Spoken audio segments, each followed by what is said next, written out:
Hello, boys and girls, and welcome to a special edition of Movie Goodness here on the KB Radio Network.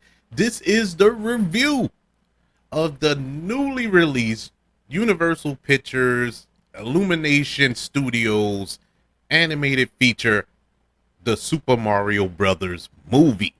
Man, this is a film that I had a lot of hope for going into. I was really anticipating this adaptation because video game movies and whether they're animated or live action in the past throughout history have not been good.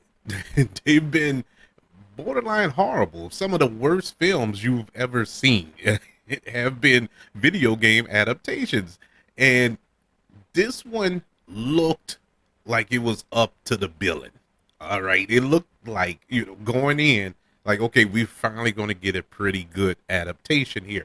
Now, as of late, studios have been doing a pretty decent job. Granted, not all have been on the big screen. My biggest shining example would be The Last of Us, which is on HBO, which was a perfect adaptation of the video game. Even though it's not a video game, Dungeons and Dragons was a pretty good adaptation. Now, I wasn't a big Dungeons and Dragons player. Actually, I've never played it. So I'm saying this from the outside looking in. Those who played the game probably feel differently, and I can respect that. But this is something that I did play throughout my childhood, Super Mario Brothers, and all of them, all the sequel games, 1, 2, 3, Mario Kart, all versions of Super Mario Brothers.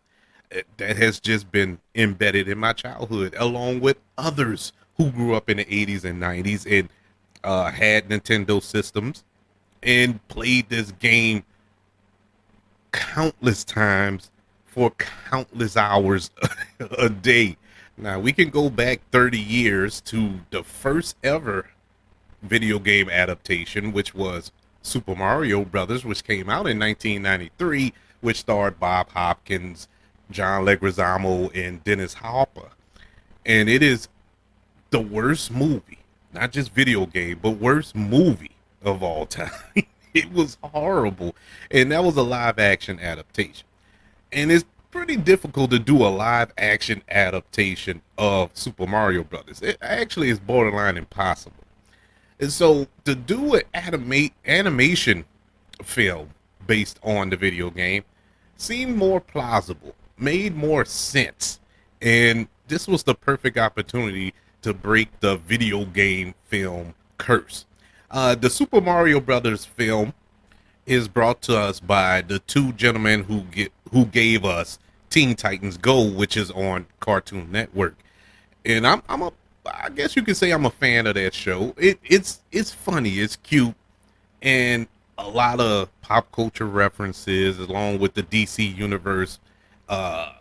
Even though it's kiddie, it's still little references in there for adults who are watching it with their children can enjoy as well. So I have a soft spot in my heart for Teen Titans Go. So when these two gentlemen were announced to helm the Super Mario Brothers movie, I was kind of excited, kind of curious, and interested in how they were going to approach this material. This movie stars Chris Pratt as Mario. We have Anya Taylor-Joy as Princess Peach, Charlie Day as Luigi, Jack Black as Bowser, Keegan-Michael Key as Toad, Seth Rogen as Donkey Kong, Fred Armisen as Crank Kong, and many more. But this cast is just stellar. And right off the bat, I know a lot of people going into this were a little upset at Chris Pratt being cast as Mario. I must say, I am impressed with Chris Pratt. I wasn't in that camp, but I think they did a real good job. Or at least he did a real good job as the voice of Mario. No, he doesn't have the Italian accent, but early on in the film, I mean, probably the first 2 minutes in the film, they kind of give an excuse as to why he doesn't have that Italian accent, and I thought that was cute. So that lets you know right off the bat, don't look for it throughout this film, and I appreciated that. It made me get into his character, his take on the character more. Anya Taylor Joy did a pretty decent job. It took me a while to get warmed up to her voice as Princess Peach, but nevertheless, I actually end up liking her voice as the character. Charlie Day was amazing as Luigi. Jack Black almost stole the movie as Bowser for a while. It was a period there where you couldn't even tell that was Jack Black. He was that good. His voice was completely unrecognizable. It was like, is that Jack Black? Now, I know he's supposed to be the voice, but I don't know. Did they do something to his voice here or something? But and then he'll break down into these he had two musical numbers in here, and you're like, yep, that's Jack Black. you know. Seth Rogen. Seth Rogen did an excellent job as Donkey Kong, and this is why I enjoyed him so much. It didn't feel Seth Rogen-ish. You know what I'm saying? You know, in every movie, Seth Rogen is Seth Rogen. I don't care what it is. Seth Rogen is the same person in every single movie. You know his voice, you know that laugh, you know everything about his speech pattern. It's the same. And that, I'm not knocking him. It's just that's what he is. you know, no fault to his own. That's just who he is. That being said, in this film, his voice or his voiceover work, it was different. Yeah, we had parts in there where he does his laugh. You know, that's his laugh. you know, it is what it is. But I enjoyed his take on Donkey Kong. It was this character was trying to impress his dad, who was played by Fred Armisen as Cranky Kong, who also did excellent. And there was so much to that character other than just this giant ape who throws barrels at you. And I really enjoyed this cast. The film as a whole, overall, was a good time.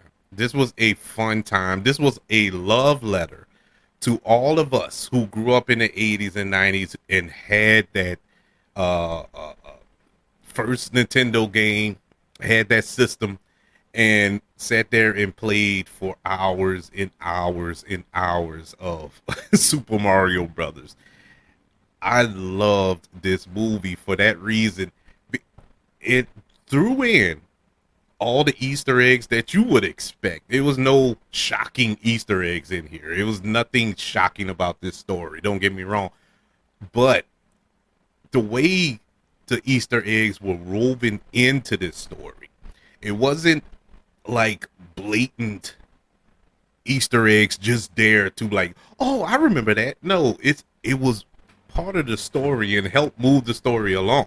Like we get shades of the original Super Mario Brothers, then we get parts of Super Mario Brothers 2 and 3. We get a huge scene with Donkey Kong in Donkey Kong Land or Kong Land, whatever it's called in the movie. I forgot what they called it. Mario Kart, you know. We get all these shades of these different Super Mario Brothers games all in this film, but it was done perfectly to tell one good story. And this movie is aimed for kids, but I would say it was aimed for everybody. Now, because I know a lot of critics are going to say that, oh, this is aimed for kids. This is for children to watch. No, this is really for my generation. This is for us because I think I enjoyed it. Now, I went to go see it in the IMAX, and it was packed in there, and it was about 50-50, you know, kids and grown adults. And I think I heard more adults laughing and chuckling more than I heard the kids laughing and chuckling. Now the kids were enjoying it, you know, everybody enjoyed it, I felt, but it, you know, the adults, you know, me, I was chuckling a few times, and I felt like I was the only one chuckling. The kids got their chuckles in throughout, for the kiddie jokes and stuff like that. But those little nuggets that you remember playing the game growing up, you was like, oh yeah, okay, yeah, he's getting the star. All right. Oh no, don't eat the blue mushroom, stuff like that. It was like, oh man, they really did a good job in this film. My favorite characters, I went through the voice actors, but like I mentioned before, Jack Black did an amazing job as Bowser. And what I liked about his take on the character, he was menacing. He was very menacing, as he should be when he needed to be. And when it was time for those comedic breaks, it's Jack Black, people. He was going to give you those nice, good comedic breaks, but he would switch on a dime. When somebody would come in and interrupt him, in the middle of a speech or a preparation for something he's about to do later on. And it was just a nice mix of menace and comedy that almost stole this movie. Luigi, Charlie Day, awesome job as Charlie Day. He played this timid younger brother of Mario. But to be honest, I liked all the voice actors. I really had no problem with any of the voice actors. And I love the fact that Charles Marnetti had a voice. He was the voice of the father of Mario and Luigi. Now, if you don't know who Charles Martinetti is, he is the original voice of Mario from the game. And so that was it was good to hear the voice in the movie. Really good way to put him in here. So I enjoyed it. So if you wanted to hear the voice was there. So it was no reason to get mad at Chris Pratt. But I loved all the cast. I loved all the voice actors. Another element that I enjoyed in this film was the brother relationship. The brother relationship between Mario and Luigi was a beautiful, beautiful story. I really loved how it wasn't so much that Luigi needed Mario or Mario needed Luigi. They needed each other. And they said it throughout the film.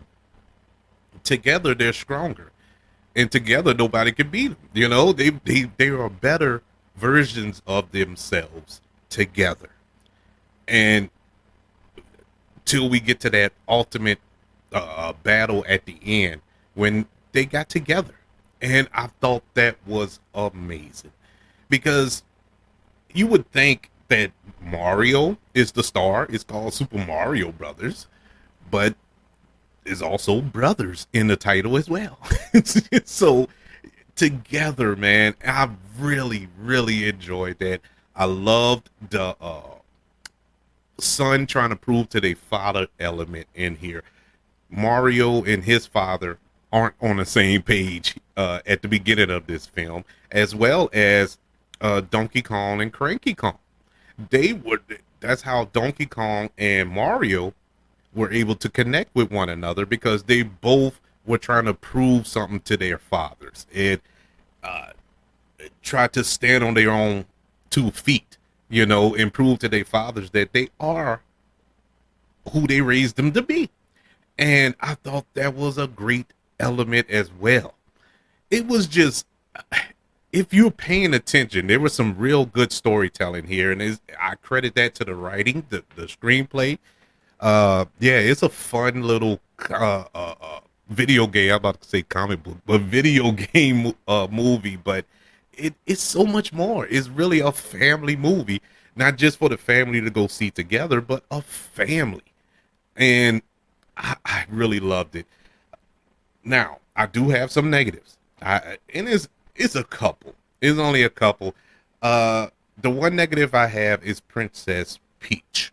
And it's not the character per se. Really don't have a backstory with Princess Peach. Everybody else has a backstory. But we don't know how Princess Peach got to that land, to that dimension or whatever. Um, there's no hint to that if she's from our world or she's from another world or anything. There's really nothing there.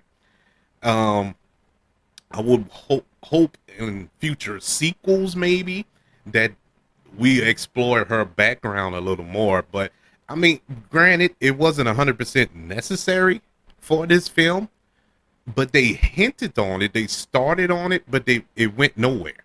And I was kind of left like, okay, where are we going with it? You open the door, but you just left the door open. All the cold air is getting out. So that's what I wanted a little bit more with that. My other little gripe is at one point, like during the third act, I felt like we was there a little long. I was creeping the. I didn't look at my watch, but I kind of touched my watch. It felt like, okay, let's get to it here. Because at one point it felt like they were repeating the same beat, and right before I was getting kind of aggravated with it, we moved along. But it was just for a split second there, maybe 2 minutes. I was like, oh, we could have moved along with this, you know. But that's my only two gripes about this film. Other than that, completely enjoyable, fun time in the theater, a nice story. The voice actors were great all around. And oh, the animation, I forgot to mention animation. I should have started off with that. The animation is completely amazing. It is beautiful. Every stage that we go through, whether we were in Brooklyn or we were in Princess Peach land, I can't recall what it was called, Donkey Kong land, Bowser's world, that little snow world with the at the beginning of the film when Bowser takes over. Every little stage had his own like tone, and it looked gorgeous. You watch some animated films, and no matter where they go, it all looks the same. Not here. It's every world had its own different style, and I love that about it. It looked amazing, and thank God I went to go see it in IMAX, and it just made it even better. It just looked amazing. The scene on the Rainbow Road with the carts. Oh my God, that looks so good. I was blown away. I was sitting there like, it was like I was watching Fast and the Furious, man. It was my adrenaline was pumping up in that scene. It was so amazing. But as you could tell, I completely enjoyed it. The Super Mario Brothers gets a letter grade of a B+. I think it's probably one of the best video game adaptations ever. And that's not a hard bar to clear, but thank God that it did clear it. I really, really enjoyed this film. And this is a film that, hey, if somebody come like, man, I want to check it out, but I don't know. I mean, I'll go see it again if you come with me. No problem. Let's go. I would easily go with you. This is a fun time in the theater. Highly recommend it. Go check it out if you have it. The Super Mario Brothers movie. If you have checked it out, I would like to know how you feel about it. You can contact the show by email, kbradiopodcast@gmail.com. You can also give me a shout out on Twitter at KB Radio Network, and on other social media platforms, just look up the KB Radio Network.